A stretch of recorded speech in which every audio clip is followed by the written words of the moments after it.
له کلونو جګړو وروسته د افغانستان او پاکستان له پولې د سولې تر ټولو ستر خبر د باجوړ او د افغانستان د کونړ ولایت مشرانو تېره ورځ د نوپاس په پوله یوه تاریخي امن جرګه ترسره کړه چې پکې د دواړو غاړو ترمنځ د بشپړ اوربند اعلان وشو. د سولې د تړون له مخې نه به د باجوړ او مومندو له لوري د کونړ پر لور ډزې کیږي او نه به هم د کونړ له خوا پر پوله کومن خطه ترسره کیږي. د دې تړون رسمي متن هم خپور شوی او دواړو لورو د عملي کولو ژمنه کړې ده.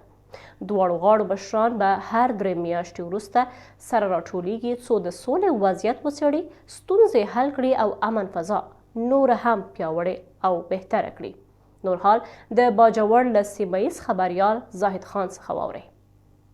او د دې ځای ولس د هغه ځای ولس دواړه ډېر زیات خوشبینه دي چې دغه کومې حملې کېږي دغه مخنیوی به وشي او باجوړ کې د پاکستان چې کومه سیمه ده باجوړ دلته چې کوم ځواکونه دي هغوی نه دغه یقیندهاني اخیستې ده چې که افغانستان ته کومې ماټرګولۍ ځي یا کوم نقصان کېږي دغه په آینده کې نه کېږي او د دې سره سره د افغانستان چې کوم جرګمار دي هغوی هم دغه یقیندهاني ورکړې ده د باجوړ دغه جرګې مشرانو ته چې د افغانستان د کونړ لخوا به د پاکستان چې کومې پولې ته سلما سیمې دي دغه کې به د عام وګړو نقصانات نه کېږي.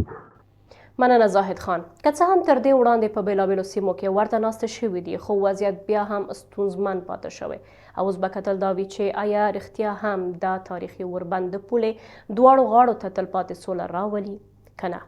له خپرونه ان 2 minutes سره پاتې شئ. د نورو مهمو موضوعاتو لپاره زموږ یوټیوب چینل سبسکرایب کړئ.